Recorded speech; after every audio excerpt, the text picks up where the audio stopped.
Hola, muy buenas tardes. Bueno, vamos a comenzar entonces con la lectura del artículo. Access and use of financial markets for basic education expenses. Abstract. As a result of the financial crisis of 2008, the macroeconomic adjustment has affected Mexican homes through greater unemployment and a drop in purchasing power. Moreover, families had to keep financing education costs, sometimes going into debt in the formal or informal financial market. The hypothesis of this article proposes that the access and use of formal and informal financial products makes it possible to reduce financial problems associated to education expenses at the basic education levels. The profit model is estimated with a sample comprised of 400 homes in the municipality of San Pedro Cholula, state of Puebla. The results indicate that worsening in the work conditions and the loss of employment and associated to a greater probability of facing financial difficulties. Likewise, the access to the formal financial market allows reducing the probability of facing these difficulties. Whereas for the informal market, the results are a function of the characteristics of each financial intermediary.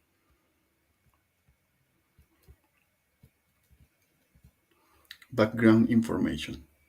Education can be considered in different ways as a consumer good that provides a benefit for the individuals without having any type of incidence in productivity, as a means to help identify and grade skills and abilities, as a means to increase human capital, which in turn is considered a productive factor given the relation between the knowledge level of the workers and their capacity to use them and by extension, their productivity. According to this last perspective, the education cost is an investment that generates better living conditions for the individual that receives. In this sense, at an individual level, education is a process that contributes to the development of each human being, through which it is possible to access a higher income and better services. While at a collective level, there is a general consensus to consider is a level for social development. Regarding the aforementioned, there is a close relation between the level of education and the income level to the individuals, with evident intergenerational benefits associated to the level of education and prosperity of future generations. On the other hand, it is noted that in Mexico, the percentage income allocated to education decreases as the household income increases, with the exception of the last 10%, that is, education cost by the poorest strata is significantly lower than that corresponding to the high strata of society.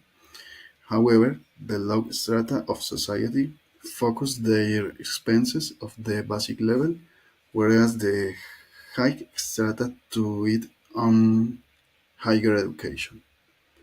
Similarly, it is observed that the people in households with a lower income study fewer years and under worse conditions than those with higher income.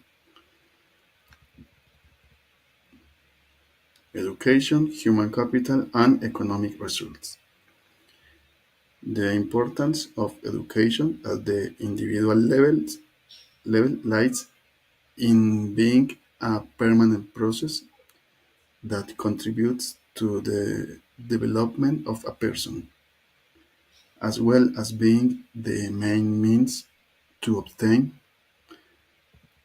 convey, and enhance culture, and being a determining factor in the acquisition of knowledge and personal development.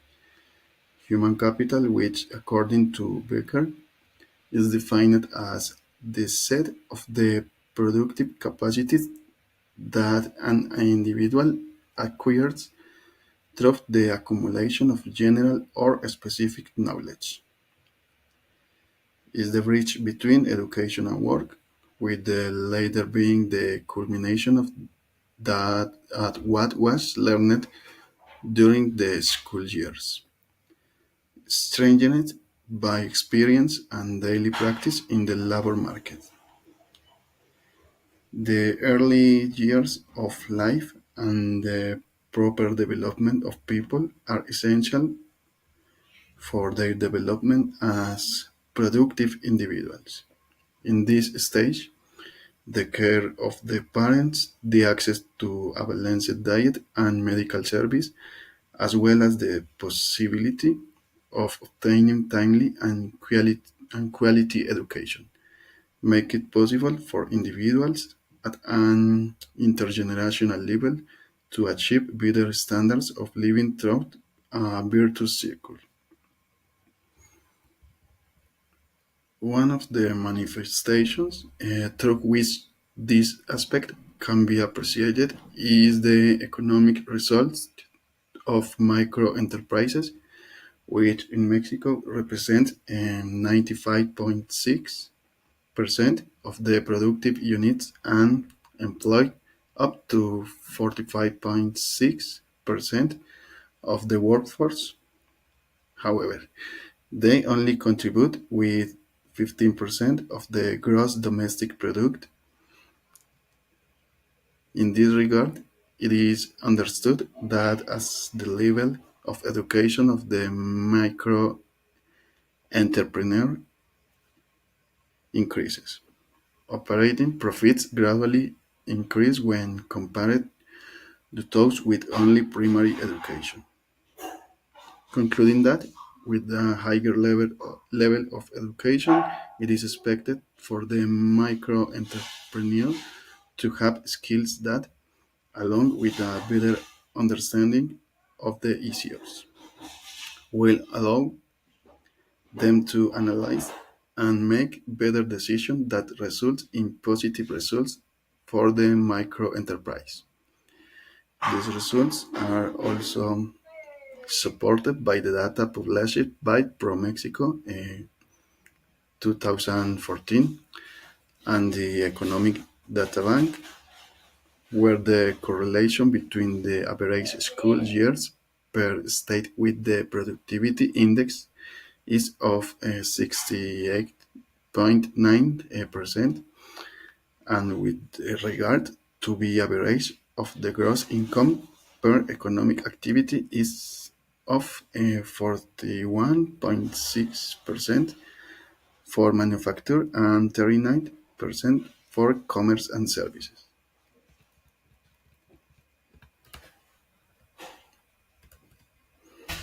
Education in Mexico.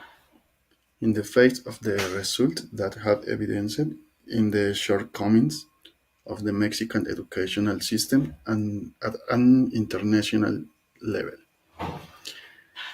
this has been the target of an important reform approved in December 2012 and enacted in February 2013, even when it is still too soon to be able to determine the impact of the educational reform. The measures taken by the state before the reform already reflected in an increase in the gross enrollment rate, or coverage, in primary and secondary education, where for basic education the figures reported by the SEP indicate that at national level, during the 1990 and 1991 school cycle, there was a 95.9% coverage for the primary level, which increased to 98.6% for the 2009 and 2010 school age cycle. Furthermore, at the secondary level, considering at the 1990 and 1991 school cycle, this was not obligatory. The national coverage increased from 68% to 95.3% 2009-2010 school cycle. According to the figures published by the UNESCO, in 2009, the net rate of school enrollment at the primary level was for 93.9% children between 6 and 12 years of age, 67.2% for secondary teenagers between 12 and 15 years of age, but only 25.7% of young people enrolled in preparatory. This percentage reflected that the higher the level of education, the greater the difference between the gross rate and the net rate of enrollment, that is, the percentage of the population enrolled that does not comply with the corresponding age of that academic level is greater. Additionally, it must be noted that secondary education and middle school are still not attainable for a significant sector of the population, and many young people that join these school levels drop out and do not finish their studies. Causes of school dropouts. The literature that has analyzed the causes associated to school dropouts indicated that they are mainly due to the lack of financial resources to cover the direct enrollment and tuition fees and indirect work materials, uniforms, and transport costs of attending school as well as the perception of a low education quality. Those students who have lesser abilities are the most likely to drop out of school, and having work activities could also affect attendance, school results, and ultimately the permanence at the educational institution. The financial crisis that hit the global economy in 2008 has modified the distribution of national budgets. According to the UNESCO 2011, several of the poorest countries in the world have had their plans for education funding affected, having to adjust their objectives for 2015. In Mexico, the percentage of GDP allocated to education increased for 4.7% for 2008-2007 to 4.9% in 2008 to reach 5.2% in the 3-year period of 2008-2011. Despite this increase, the lack of employment and the loss of purchasing power due to the financial crisis could generate pressure and financial trouble in households. Although education costs are the result of a process of resource allocation that reflects a structure of priority and social, family, and individual objectives. It should also take into consideration the economic resources available in the household. For this, the financial crisis of 2008 resulted in a reduced growth of the GDP 1.2% when compared to the previous year, 3.3% in 2007, but with a drop in 2009, minus 6.1%, followed by a partial recovery, 5.5% in 2010. The drop in production was followed by an increase in the inflation that decreased the purchasing power of the wage and by an increase in the open unemployment rate, mainly in 2009, same which in 2010 still did not manage to go back to the levels prior to the crisis. This increase in the hour affected both genders. For men, it increased from 3.9% 2008 to 5.5% 2009, settling at 5.4% for 2010. Similarly, for women, it went from 4.1% in 2008 to 5.5% 2009, settling at 5.4% for 2010. In addition to an increase in unemployment, the employed population observed lower wage. Due to the above, it could be anticipated that these adjustments affect families at a macroeconomic level, especially if the one providing resources to the household lost their employment or if they managed to relocate, depending of the new labor conditions. This article associates the effects of the financial crisis with having faced some difficulty to cover the expenses of education, a situation that has already been addressed by the UNESCO.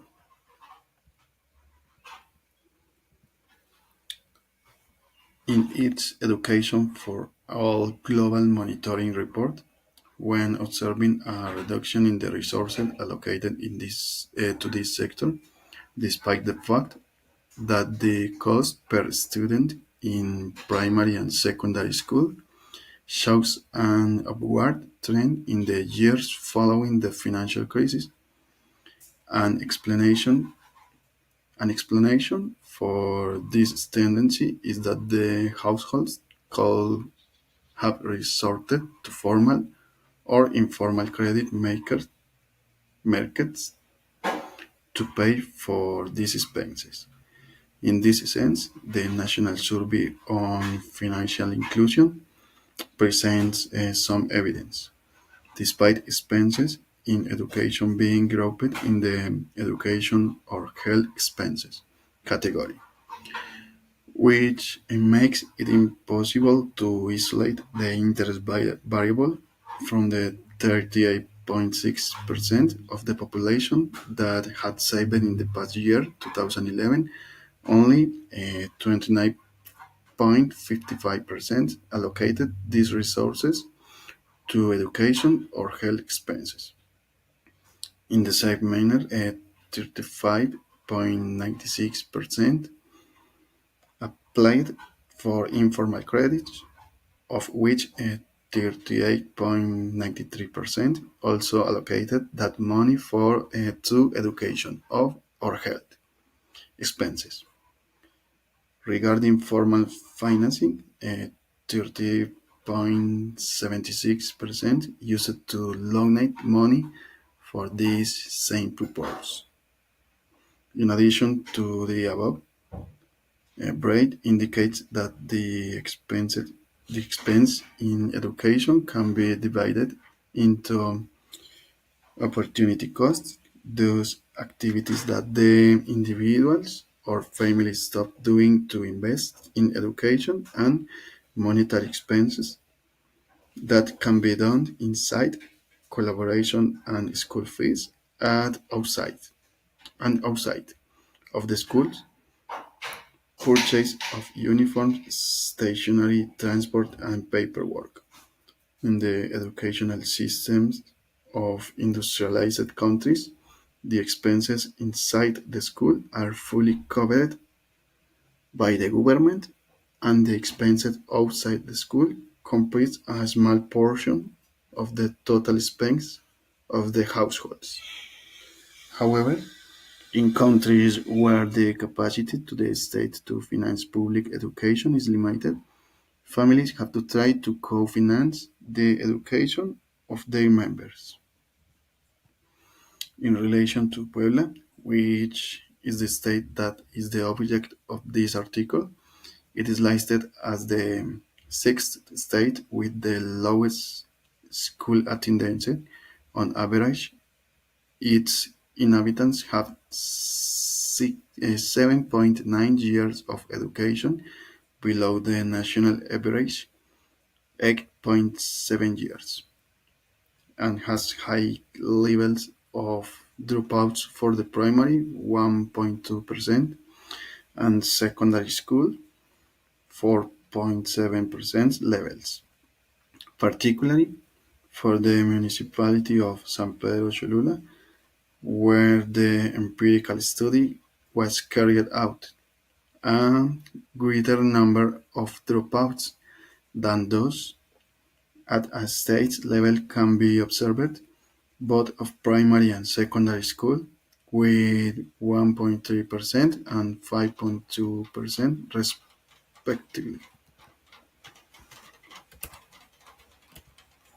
Bueno, vamos a dejar el resumen hasta aquí del artículo.